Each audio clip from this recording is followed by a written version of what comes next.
An entity that has a state and a behavior is known as an object. For example, a chair, a bike, a marker, a pen, a table, etc. Whereas a class is a group of objects which have common properties. It's a template or a blueprint from which objects are created. It's a logical entity, it can't be physical. Hi guys, welcome back to Perfect eLearning channel. Don't forget to subscribe and press the bell icon for more technical content. In today's video, you will learn about one of the important Android development topic, which is classes and objects. So let's get started.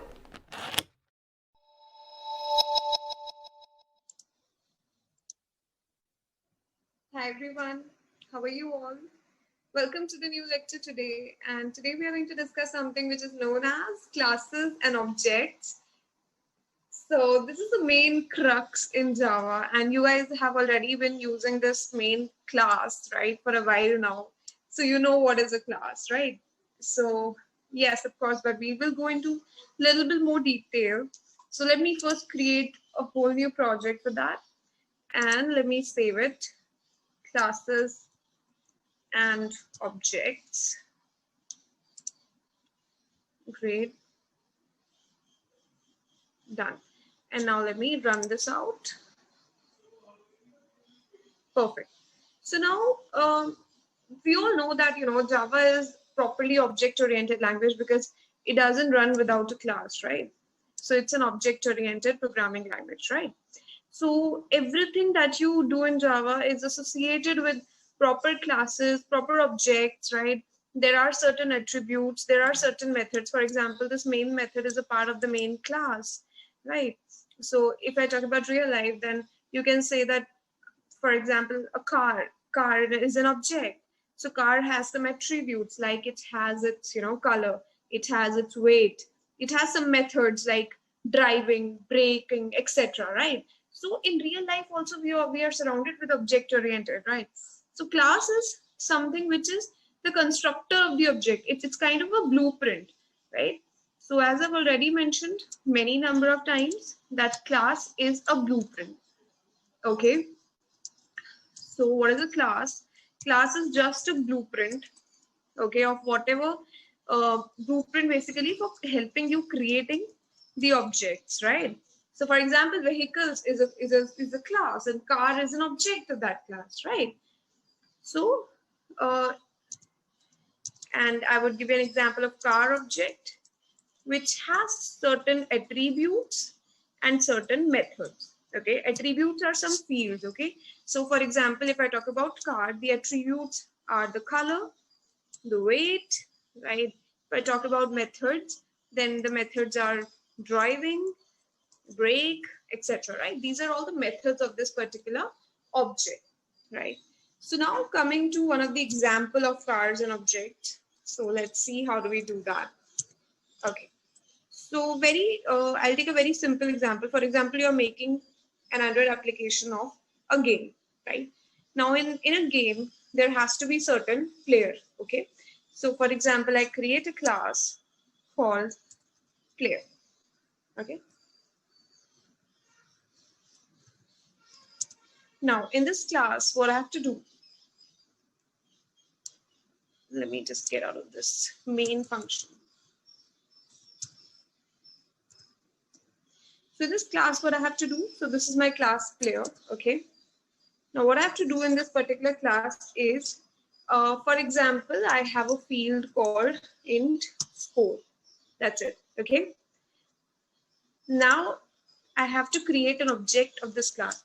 Let me declare this class over here, right? And for example, I have to declare the object of this class. So how do I do that? So this is my player class. For example, the object is perfect, the name of the player, and then new, and then player, right? This is how you define a particular object of a certain class. Now, perfect has a score. So I'm setting this attribute. This is an attribute, right? Score. For example, the value is 10, right? Now let me go ahead. I want to print this value. So perfect dot score. Okay, so let me run this out. Okay. Okay, let me declare the class inside. We'll talk about that static later on. Yeah, so we got the answer as 10, right? Perfect. Now, this was just an attribute, right? This int score. Now, for example, my class has certain methods also, right? So how do I declare those methods? So, for example, I want to declare a public method, Boolean. So why Boolean? Because this method is going to return you true or false. Okay. So has player 1. Okay. So this is my function that tells you that if the player has 1 or not. Okay. So how do I do that? Any logic. So whatever logic is there will be inside this function, right? So for example, I want to apply the logic that if the value of score is greater than equal to 50, then return true. Okay. Else, now we know if else, right? Perfect. Else return false. Okay. Now let me go there and instead of score, let me call has player 1. Now because I'm calling a function, I'll have to put the braces as well. Okay. Otherwise it would give me an error. Methods can be called without braces, but the function has to be called. So see, it gave me false because the score was 10. Now, for example, the score is 60. Now let me run this. So it gives me true, right? Easy. So this is how you create a class. Okay, perfect. Let me give one more example. Okay, so why don't you go ahead and try this out first. So let me give you a challenge first. Then we'll solve that out. So the challenge says that you need to create a class. Okay, numbers. The name of the class is numbers, and you see, whenever I declare a class, I give it the variable starts with the uppercase letter, right? Yes. So if I talk about numbers class, so in this, there is basically a method which says, there is a method which says is positive number. Okay. So now this is something that returns me true whenever a number is greater than 0. And if the number is negative, it returns me false. So what I have to do, I have to call this function and I don't have to print true or false. I have to print number is positive and number is negative. Number is not positive basically, right? These two things I have to do. Okay. Now go ahead, give it a try. Pause the video. Go ahead, give it a try. It's very easy. Similar just to above one that we did, right? So you can do it. Okay, so those who are able to do, I mean, that's amazingly well. Those who can do, it's okay. I'm going to tell you how to do that. Right. So let me go ahead and create a class called numbers. Right. Perfect. Now in this, I declare a variable called number. This is my attribute, right? Now I need a method. So which says again public Boolean, it's going to return me true false, is number is positive number, right? And if the value of number is greater than 0, then this method returns me true. Else, this method returns me false, right? Great. Now let me come out of the class and make an object of this class. So numbers, num, for example, is equal to new numbers. So this is how I create an object, right? Now num dot number. So I'm declaring this field now first. So I'm initializing the value to be, for example, 7. Okay. Now I have to print, if the number is positive, then I have to print the number is positive, right? So I'm going to check that. If so I'm going to put that is positive number in if condition, okay, with the braces.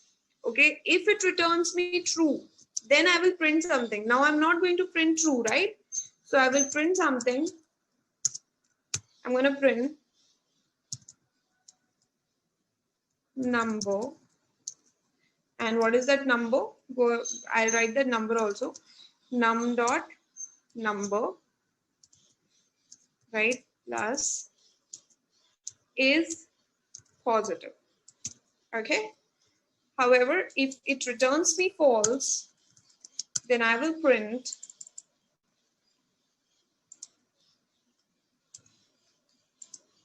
that the number is not positive. Okay. Perfect. So let me run this out. So number 7 is positive.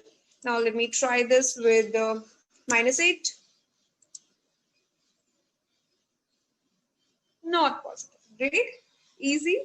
So now you understand the basic concepts behind the class and everything, right? So just to give you a quick summary, this is how you declare a class using class keyword.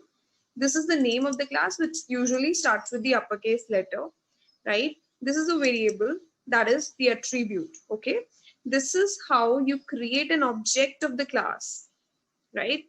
So whatever things that you have to call the attribute or the method, you will be calling using this particular object, right? Great. So you can have actually multiple objects of a certain class. So I have just given num. You can have num1, num2, and so on, right?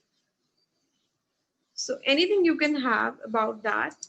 So for example, this is your first object, okay, num1. So let me go ahead and create. Okay, let me just comment this off first so that you can revise it later. Yeah. And let me copy this one. So now I'm talking about multiple objects, okay?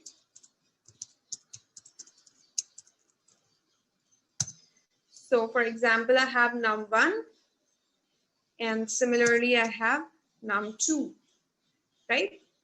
So num1 will have its own set of attributes and the methods. Similarly, num2 will have its own set of attributes and methods, right? So for example, num1 dot number is equal to 7 and num2 dot number is equal to -8. Okay. So now if I try this if else, firstly let me try this on num1. Okay, I'm checking it on num1. So now let me run this out. So it says it's positive, right? Now again, if I test the same thing on num2 now,